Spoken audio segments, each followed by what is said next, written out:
Hi friends, welcome to my YouTube channel Assam Social আৰু আজিৰ ভিডিঅ'টো কোনটো টপিকৰ ওপৰত হ'বলৈ গৈ আছে আপোনালোকে নিশ্চয় থাম্বনেইলখন চাই গম পালে। তো আহক আমি আজিৰ ভিডিঅ'টো আৰম্ভ কৰোঁ। আৰু আমি আজিৰ ভিডিঅ'টোত জানিম যে মহাত্মা গান্ধীক কোনে ক'ত আৰু কিয় কেনেকৈ হত্যা কৰিছিল। এইটো ভিডিঅ' আপোনালোকৰ কাৰণে বহুত দৰকাৰী, মই বহুত ইম্পৰ্টেণ্ট বুলি ভাবোঁ। তো নিশ্চয় চাব ভিডিঅ'টো। নাথুৰাম ঘোষ নামৰ এজন ব্যক্তিয়ে জাতিৰ পিতা মহাত্মা গান্ধীক গুলীয়াই হত্যা কৰিছিল। নাথুৰাম ঘোষ এজন হিন্দু মানুহ আছিল আৰু তেখেত RSSৰ সদস্য আছিল।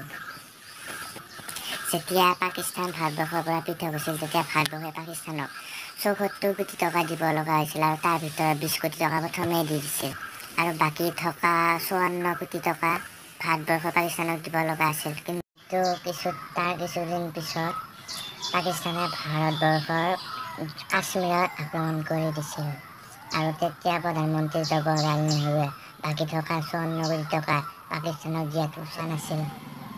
আৰু মহাত্মা গান্ধী এখন আলোচনাত বহি গ'ল, মানে মিটিং এখনত বহি গ'ল আৰু মহাত্মা গান্ধীয়ে বিচাৰিছিল যে ভাৰত আৰু পাকিস্তান দুয়োখন দেশৰে মুছলমানৰ আৰু হিন্দুৰ মাজত দুয়োখন দেশৰে মিলা প্ৰীতিটো থাকক।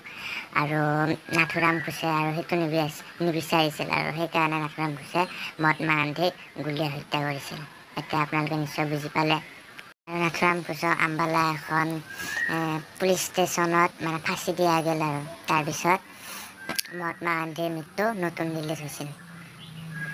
ভিডিঅ'টো চাই সকলোৱে নিশ্চয় ভাল পালে আৰু যদি ভিডিঅ'টো ভাল লাগিছে তেনেহ'লে লাইক কমেণ্ট শ্বেয়াৰ ছাবস্ক্ৰাইব কৰি দিওঁ। মোৰ ছাবস্ক্ৰাইবাৰ বহুত কমি আছে। তো বাই আৰু